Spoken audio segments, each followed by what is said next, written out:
ഇത് dinner time. അപ്പം ഞാനിപ്പോൾ വന്നിരിക്കുന്ന ഒരു കുഞ്ഞു റെസിപ്പി ആയിട്ടാണ്.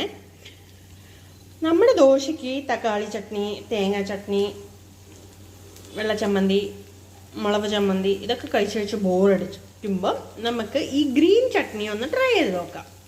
അപ്പം എൻ്റെ റെസിപ്പി എന്താണെന്ന് വെച്ചാൽ, ഒരു പാനിൽ കുറച്ച് എണ്ണ ഒഴിച്ച് ഉഴുന്ന്,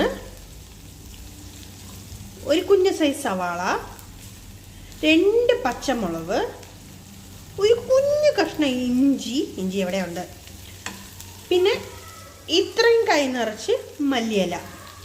ഇത് ഇത്രയും ഇട്ട് ഒന്ന് വഴറ്റാം. നമുക്ക് കുറച്ച് വഴറ്റണം. വഴറ്റിയിട്ട് ഒരുപാട് വഴറ്റണ്ട, കുറച്ച് വഴണ്ട് വരുമ്പോൾ അങ്ങ് തീ ഓഫ് ചെയ്യാം. ഓഫ് ചെയ്തിട്ട് നമുക്കിതൊന്ന് വഴറ്റി തണുക്കാൻ വയ്ക്കാം. ഞാനിതിപ്പോൾ കുറച്ചേ ഉണ്ടാക്കിയുള്ളൂ. എന്താണെന്ന് വെച്ചാൽ കുറച്ച് ചിക്കൻ കറി ബാക്കി ഇരിപ്പുണ്ട് ദോശയ്ക്ക്.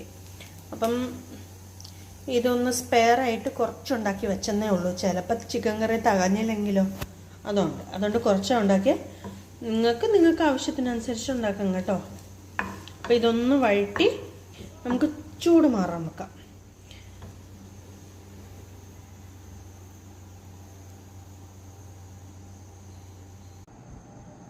ഇനി ആ തണുത്ത ഇതിനെ നമുക്കൊരു മിക്സി ജാറിലിട്ട് ആവശ്യത്തിന് ഉപ്പിട്ടിട്ടുണ്ട്. അതിൻ്റെ കൂടെ ഈ 1/4 കപ്പ് തേങ്ങയും കൊണ്ട് ചിരകി അതിൻ്റെ കൂടെ ചേർക്കാം.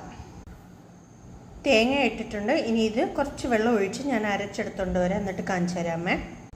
അപ്പോൾ ഈ ഒരു കൺസിസ്റ്റൻസിയിൽ അരച്ചെടുത്തിട്ടുണ്ട്. ഇത് നമുക്ക് ഇതേ പാനിൽ കുറച്ച് എണ്ണ ഉണ്ട്, അപ്പോൾ ലൈറ്റായിട്ടൊന്ന് ചൂടാക്കി ഇതിനെ നമുക്ക് ഈ പാനിൽ ഒഴിച്ചിട്ട് ആവശ്യത്തിന് വെള്ളവും കൂടെ ഒഴിക്കാമേ.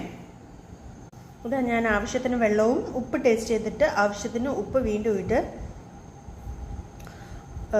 ഞാൻ പാനിൽ ഒഴിച്ച് വെച്ചിട്ടുണ്ട്. ഇനി ഇതിൽ വേറൊരു